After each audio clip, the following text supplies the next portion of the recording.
लगभग 2 महीनों तक इस्लामिक रिपब्लिक ने दुनिया को बताया कि उसका नया सर्वोच्च नेता जिंदा है। उन्होंने माना कि वह घायल है, लेकिन वे लगातार कहते रहे कि वह ठीक हो रहा है। उन्होंने हमें अस्पष्ट से विवरण दिए जिससे कोई उनकी कहानी पर सवाल ना कर सके। वे बार बार कहते रहे कि उसके चेहरे और होठों पर जलने के निशान हैं। उसके पैर की 3 सर्जरी हो चुकी है और शायद सार्वजनिक रूप से दिखने से पहले उसे प्लास्टिक सर्जरी करानी पड़े। लेकिन वे चाहते थे कि सबको पता चले कि वह जिंदा है और मानसिक रूप से ठीक है, देश के लिए फैसले ले रहा है और साथ ही अपनी चोटों से उबर रहा है। खैर, कल वह झूठ दुनिया के सामने उजागर हो गया और ये माशहद शहर में हुआ, वही शहर जहां अली खमेनेई का जन्म हुआ था। शासन के समर्थकों ने नए सर्वोच्च नेता का चेहरा एक शहीद के भित्ति चित्र पर बना दिया, जिसका मतलब है कि वह मर चुके हैं और लोग शोक मना रहे हैं। अगर ये सच है तो इसका ईरान पर और निश्चित रूप से संयुक्त राज्य अमेरिका के साथ चल रही शांति वार्ताओं पर विनाशकारी प्रभाव पड़ सकता है।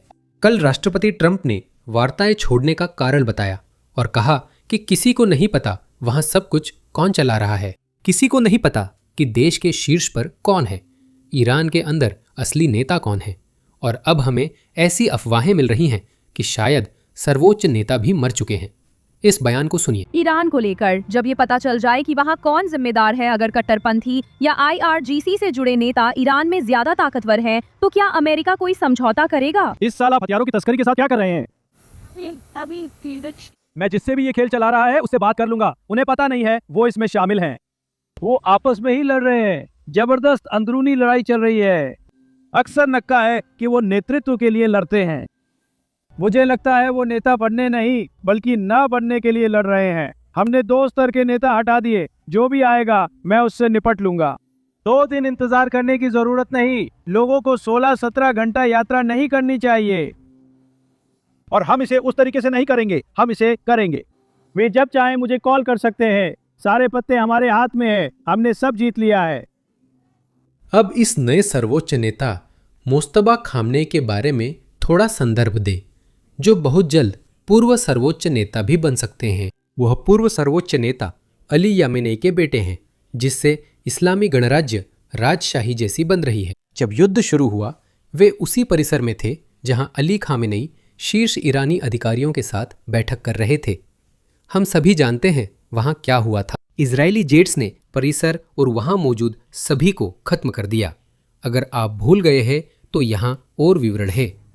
खामनेई की मौत की असली वजह CIA है। कई महीनों तक एजेंसी उसकी लोकेशन, आदतें और पैटर्न्स पर नजर रखती रही, जब तक कि उन्हें उसका शेड्यूल उसकी सुरक्षा टीम से भी बेहतर न पता चल गया। जून 2025 में 12 दिन की जंग के बाद खामनेई इतने शक्की हो गए थे कि उनका बंकर इतनी गहराई में था कि वहां लिफ्ट से पहुंचने में 5 मिनट से ज्यादा लगते थे। अमेरिकियों को यह पता था, इसलिए वे सही मौके का इंतजार करते रहे, जो 28 फरवरी की सुबह आया। CIA ने तेहरान के केंद्र में एक परिसर में ईरान के शीर्ष नेतृत्व की दुर्लभ शनिवार सुबह बैठक का पता लगाया। खामेनी खुद बैठक के लिए ऊपर आए क्योंकि उन्हें लगा दिन में जोखिम कम है, इसलिए उन्होंने सतर्कता छोड़ दी। ये उनकी आखिरी गलती थी। CIA ने उच्च गुणवत्ता वाली खुफिया जानकारी इजराइल को दी और दोनों देशों ने तुरंत ऑपरेशन शुरू किया। इजरायली जेट्स के उड़ान के 2 घंटे बाद खामेनी का परिसर मलबे में बदल दिया गया। यह अजीब है कि ईरान को महीनों पहले से युद्ध आने की चेतावनी मिली थी, फिर भी उन्होंने पूरी नेतृत्व टीम एक ही इमारत में रखी। अब मुस्तबा के लिए किस्मत अच्छी रही, कम से कम ईरान से आ रही रिपोर्ट्स के मुताबिक वो उस परिसर में था, लेकिन जिस वक्त हमला हुआ वो बाहर निकल चुका था। शायद ताज़ी हवा लेने के लिए या शायद आप जानते हैं सिगरेट पीने के लिए बाहर गया था। मुझे ठीक नहीं पता, लेकिन क्योंकि वह बाहर चला गया था वह मरा नहीं, लेकिन वह बुरी तरह, और मेरा मतलब है बहुत बुरी तरह, घायल हो गया था। दरअसल सिर्फ 2 दिन पहले ही हमने न्यूयॉर्क टाइम्स की एक रिपोर्ट कवर की थी जिसमें उसकी चोटों और उनकी गंभीरता के बारे में बताया गया था। रिपोर्ट के अनुसार उसकी एक टांग पर 3 सर्जरी हो चुकी है और उसे प्रोस्थेटिक की जरूरत हो सकती है क्योंकि टांग बुरी तरह क्षतिग्रस्त है। उसका चेहरा और होठ भी जल गए हैं। उसे अपनी बाकी जिंदगी बोलने में बहुत मुश्किल होगी। रिपोर्ट में कहा गया है कि उसे जनता के सामने आने से पहले प्लास्टिक सर्जरी की जरूरत हो सकती है। लेकिन रिपोर्ट ने एक बात पर जोर दिया कि वह जिंदा है और मानसिक रूप से स्थिर है और पर्दे के पीछे ईरान के लिए फैसले ले रहा है। अब यह मानना आसान है कि इस रिपोर्ट के स्रोत वे ईरानी अधिकारी थे जो शासन में हैं और जिन्हें शीर्ष नेता की जानकारी है। शायद वे उनसे मिलते नहीं हैं, लेकिन वे जानते हैं कि उनकी हालत कैसी है। या दूसरी तरफ ये सब एक बड़ा झूठ भी हो सकता है, क्योंकि उस शुरुआती हमले के बाद से किसी ने भी वास्तव में सर्वोच्च नेता को नहीं देखा है। वह सार्वजनिक रूप से बाहर नहीं आए हैं। उन्होंने जनता के लिए कोई ऑडियो भी जारी नहीं किया है। और अंदाजा लगाइए कि कल ही क्या हुआ। जरा देखिए, कल महद शहर में इस्लामी गणराज्य ने गलती से खुलासा कर दिया कि ये नया सर्वोच्च नेता शायद मर चुका है। अब ये शहर इसलिए महत्वपूर्ण है क्योंकि ये पिछले सर्वोच्च नेता अली खामनेई का जन्म स्थान है और वे आज तक के सबसे लंबे समय तक सेवा देने वाले सर्वोच्च नेता थे। मुझे लगता है उन्होंने करीब 30 साल ईरान पर शासन किया। इसी कारण कल इस्लामी गणराज्य ने शहर में युद्ध में शहीद हुए लोगों की भित्ति चित्र का अनावरण किया।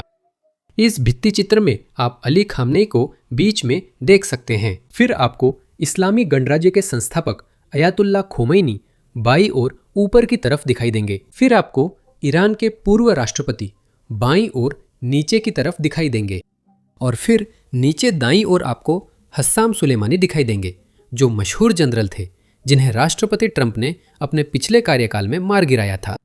ऊपर जो व्यक्ति है वह मोस्तबा खामनेई है, जिनके बारे में इस्लामी गणराज्य कहती है कि वह जीवित है। फिर भी उनकी तस्वीर म्यूरल पर मृत लोगों के साथ लगाई गई है। हाँ, सच में समझ नहीं आ रहा वहाँ क्या हो रहा है। ध्यान देना जरूरी है क्योंकि यह शासन से जुड़े लोगों से आ रहा है। ये कोई खुफिया सूत्र नहीं है जो दावा कर रहे हैं कि वो मर चुके हो सकते हैं। ये कोई विपक्षी नेता नहीं है जो दावा कर रहे हैं कि सर्वोच्च नेता मर चुके हैं। ये वही लोग हैं जिनके पास प्रत्यक्ष जानकारी हो सकती है कि क्या हो रहा है। इस पर लोग काफी समय से अटकलें लगा रहे हैं। जैसा कि आप याद कर सकते हैं, नया सर्वोच्च नेता IRGC का आदमी है और पूर्व IRGC कमांडरों और जनरलों से बहुत घुला मिला रहा है। इसी कारण IRGC कमांडरों ने विशेषज्ञों की सभा की बैठक में उन्हें नया सर्वोच्च नेता चुनवाने के लिए दबाव डालकर उनका चुनाव करवाया। वे मूल रूप से सभा के हर सदस्य को धमका रहे थे ताकि वे उनके आदमी के लिए वोट करें। फिर जब से नए सर्वोच्च नेता का चुनाव हुआ है, IRGC को और अधिक शक्ति मिल गई है और खास तौर पर नए IRGC कमांडर अहमद वाहिदी को पूरे ईरान में और भी ज्यादा ताकत मिल गई है। लगभग हर उस क्षेत्र में जिसकी आप कल्पना कर सकते हैं। उनके पास सेना पर ज्यादा नियंत्रण है। उनके पास अब नागरिक सरकार पर भी ज्यादा नियंत्रण है और अब उनके पास उस वार्ता टीम पर भी ज्यादा नियंत्रण है जो संयुक्त राज्य अमेरिका के साथ बातचीत कर रही थी। क्या आपको ट्रंप का कल का बयान याद है? उन्होंने कहा था कि वह विशेष दूत जैरेड क्रूशनर और स्टीव विटको की पाकिस्तान यात्रा रद्द करेंगे जो ईरानियों से मिलने जा रहे थे। उन्होंने कहा कि ऐसा इसलिए है क्योंकि उड़ान बहुत लंबी है और जाहिर है किसी को नहीं पता कि क्या ईरानियों के पास वास्तव में कोई समझौता करने की ताकत है या नहीं। खैर, अंदाजा लगाइए क्या हुआ। उस घोषणा के तुरंत बाद ईरान ने अमेरिका को शांति वार्ता के लिए बेहतर प्रस्ताव भेजा। सुनिए, आगे विवरण है। रॉयटर्स को जवाब दें कि अब हम जिनसे बात कर रहे हैं वे कौन है जो अब जिम्मेदार हैं। कल से आज तक क्या बदल गया? कुछ भी नहीं, बस इतना है कि उन्होंने हमें एक कागज दिया जो बेहतर होना चाहिए था। और दिलचस्प बात यह है कि जैसे ही मैंने उसे रद्द किया, 10 मिनट के अंदर हमें एक नया कागज मिला जो काफी बेहतर था। हमने बात की कि उनके पास परमाणु हथियार नहीं होगा। ये बहुत आसान है। देखिए, पूरा समझौता जटिल नहीं है। ईरान के पास परमाणु हथियार नहीं हो सकते। यह बहुत सीधी बात है। यहाँ पूरी समय रेखा है। पहले ईरानी विदेश मंत्री पाकिस्तान गए, मध्यस्थों से मिले, फिर ओमान जाकर ईरानी ओमानी मामलों को संभाला।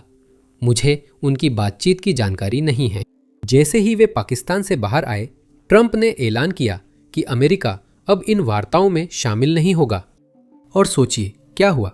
इस घोषणा के बाद ईरान ने कथित तौर पर बेहतर प्रस्ताव भेजा, लेकिन इसके अलावा ऐसा लगता है कि ईरान के विदेश मंत्री अब देश छोड़ने के सिर्फ एक दिन बाद ही पाकिस्तान वापस जा रहे हैं ताकि किसी तरह का हल निकाला जा सके और वार्ताओं को फिर से पटरी पर लाया जा सके। इस पर और जानकारी यहाँ है। पाकिस्तानी सूत्रों के मुताबिक ईरान के विदेश मंत्री अपने दौरे में इस्लामाबाद शांति वार्ता के अगले चरण की संभावित घोषणा पर चर्चा कर सकते हैं। संवाद आगे बढ़ने का रचनात्मक तरीका है और माना जाता है कि अमेरिका और ईरान दोनों लगातार संवाद की अहमियत समझते हैं। मुझे नहीं पता आप क्या सोचते हैं, लेकिन मुझे लगता है कि जो देश बार बार पाकिस्तान जाकर बातचीत फिर से शुरू करने की कोशिश करता है, वही बातचीत पटरी पर लाने को ज्यादा बेताब है। और इसके पीछे एक अच्छा कारण है जिसके बारे में हम लंबे समय से बात कर रहे हैं। और बात फिर आर्थिक दबाव पर आ जाती है। देखिए, युद्ध विराम के दौरान भी सैन्य हमले तो रुक गए हैं, लेकिन ऑपरेशन इकोनॉमिक फ्यूरी अभी भी पूरी ताकत के साथ जारी है। ऑपरेशन इकोनॉमिक फ्यूरी के तहत हुए नए हमलों पर बात करने से पहले मैं आपसे कल मिली एक दिलचस्प टिप्पणी साझा करना चाहता हूँ। ये एक सब्सक्राइबर की तरफ से है जिन्होंने बताया है कि वो कई सालों से चैनल के समर्थक और सब्सक्राइबर रहे हैं, लेकिन इसके बावजूद उन्हें अपने होम पेज पर हमारे वीडियो नहीं दिख रहे हैं। मेरा अंदाज़ा है कि ऐसा YouTube के एल्गोरिदम के बहुत उलझन भरे होने की वजह से हो रहा है। साथ ही वह युद्ध संबंधी सामग्री की शौकीन नहीं है, इसलिए हमारे वीडियो ज़्यादा लोगों तक नहीं पहुंच पाते। मैं आपको याद दिलाना चाहता हूं, अगर सब्सक्राइब नहीं किया है तो लाइक और सब्सक्राइब बटन दबाएं। ये ज़्यादा लोगों तक पहुंचने में मदद करता है, क्योंकि YouTube एल्गोरिदम को लगता है कि यह सुरक्षित वीडियो है और हम चरमपंथी चीज़ें प्रमोट नहीं कर रहे हैं। आप जानते हैं, हम चरमपंथी विचारों को प्रमोट नहीं कर रहे हैं और इस तरह ये हमें ज़्यादा लोगों तक पहुंचने और हमारी खबरें ज़्यादा लोगों तक पहुंचाने में मदद कर सकता है। अब चलिए वापस ऑपरेशन इकोनॉमिक फ्यूरी पर आते हैं और बात करते हैं कि अभी अभी क्या हुआ। सिर्फ 2 दिन पहले अमेरिकी कोषाध्यक्ष ने चीन में स्थित एक टी पॉट रिफाइनरी पर प्रतिबंध लगा दिया। ये छोटी रिफाइनरियां खास तौर पर प्रतिबंधित तेल प्रोसेस करने के लिए बनी है।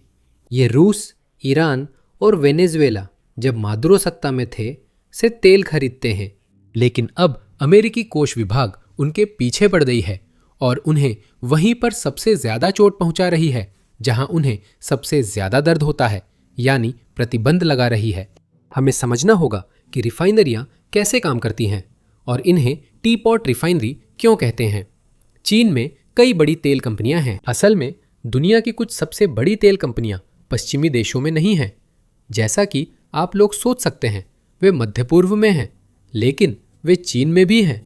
सरकारी दिग्गज कंपनियां जैसे साइनोपेक या पेट्रो चाइना वास्तव में दुनिया की सबसे बड़ी तेल कंपनियों में से हैं और यहाँ तक कि दुनिया की सबसे बड़ी कंपनियों में भी शामिल है। इतनी बड़ी कंपनी होने पर आप प्रतिबंधित होने का जोखिम नहीं ले सकते, क्योंकि अगर आप संयुक्त राज्य अमेरिका द्वारा प्रतिबंधित हो जाते हैं तो इसका मतलब है कि आप अंतर्राष्ट्रीय बैंकिंग तक पहुंच खो देते हैं। लगभग पूरी अंतर्राष्ट्रीय बैंकिंग प्रणाली आपकी पहुंच से बाहर हो जाती है और आप अमेरिकी डॉलर तक पहुंच नहीं रख पाते।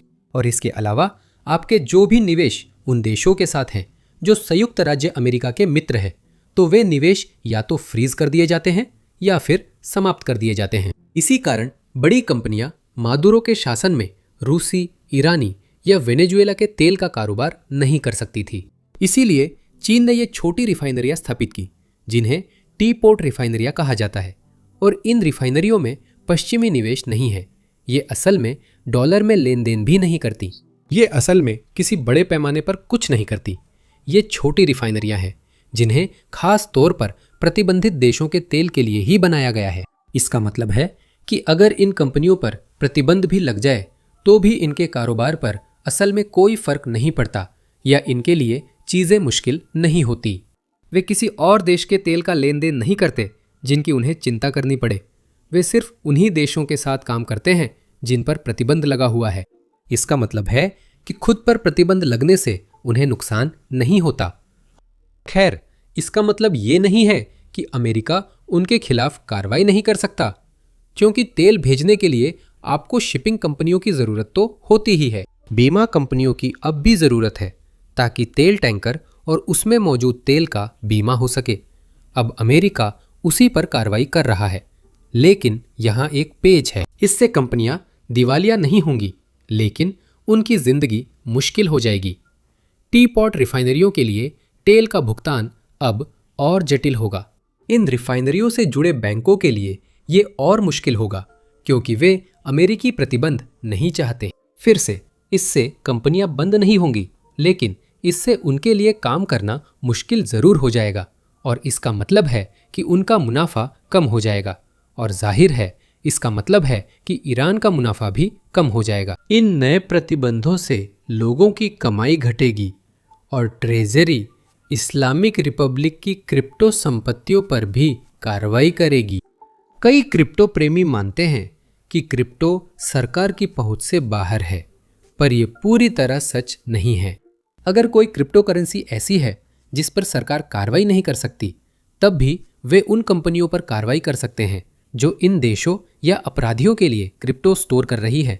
यही अमेरिकी ट्रेजरी कर रही है। उन्होंने ईरानी शासन की क्रिप्टो संपत्ति फ्रीज कर दी है। अब मैं किसी भी तरह से क्रिप्टो करेंसी का विशेषज्ञ नहीं हूं, लेकिन अगर मुझे अंदाजा लगाना हो कि ये कैसे हुआ, तो मैं कहूंगा कि शायद वे उस कंपनी के पास गए होंगे जो खाता संभाल रही थी, वह क्रिप्टो कंपनी जिसके पास आप जानते हैं इस्लामिक रिपब्लिक के अधिकारियों के लिए खाता था, और उन्होंने बस उन्हें कहा, देखो इन खातों को फ्रीज कर दो ताकि अधिकारी अपना पैसा निकाल न सके। वे इसमें और पैसा भी नहीं डाल सकते। अब ईरान के लिए दुर्भाग्यवश यह वास्तव में एक बहुत छोटी समस्या है, उनकी देश के अंदर जिन समस्याओं से वे जूझ रहे हैं उनकी तुलना में। कल हमने चर्चा की थी कि ईरान भंडारण क्षमता खत्म होने की इतनी चिंता है कि उसने रिटायर टैंकरों को दोबारा तैरते भंडारण यूनिट्स में बदल दिया है ताकि जमीन से निकाले तेल को स्टोर कर सके। ये अच्छा अस्थायी समाधान है, लेकिन इससे ईरान को ज्यादा राहत नहीं मिलती। सैटेलाइट डेटा से पता चलता है कि फारस की खाड़ी में ईरान के पास करीब 9 सुपर टैंकर रिटायरमेंट में हैं। मान लीजिए कि वे उन सभी को रिटायरमेंट से बाहर निकाल लेते हैं और उन्हें तैरते हुए तेल डिपो के रूप में इस्तेमाल करते हैं। सबसे आशावादी अनुमान में भी ईरान को सिर्फ 18 दिन मिलेंगे।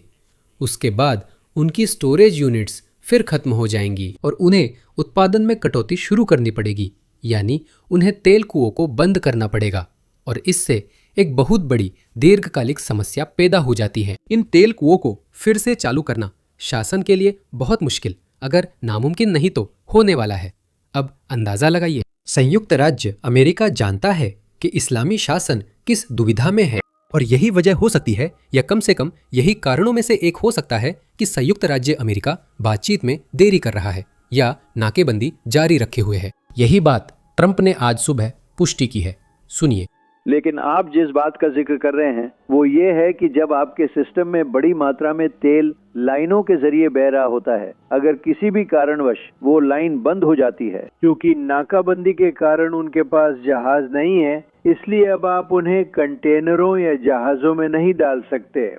जो होता है वो ये है कि वो लाइन अंदर से फट जाती है, चाहे वो यांत्रिक रूप से हो या जमीन के अंदर कुछ ऐसा होता है कि वो बस फट जाती है। वे कहते हैं कि उनके पास ऐसा होने से पहले केवल 3 दिन बचे हैं, और जब वो फट जाती है तो आप कभी भी किसी भी हालत में उसे वैसे नहीं बना सकते जैसे वो पहले थी। दूसरे शब्दों में, अगर आप उसे फिर से बनाते भी हैं तो उसे पूरी तरह से बनाना बहुत मुश्किल है, और वो अभी जैसी है उसका केवल 50% ही बन पाएगी। तो ये एक बहुत ही शक्तिशाली चीज है जो घटित होती है। ये प्रकृति से जुड़ी हुई बात है, लेकिन जब वो अंत में जाम हो जाती है, दूसरे शब्दों में जब आपको उसे बंद करना पड़ता है क्योंकि आपके पास इस तेल को स्टोर करने की कोई जगह नहीं है, चाहे वो जहाजों पर हो या स्टोरेज टैंकों में जो लगभग भर चुके हैं, तो बहुत बुरी चीज होने वाली है।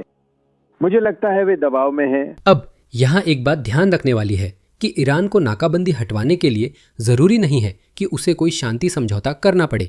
अगर वे कहे कि हॉर्मुज जलडमरू मध्य सभी के लिए खुला है, तो अमेरिका नाकाबंदी हटा सकता है जबकि शांति वार्ता जारी रहे।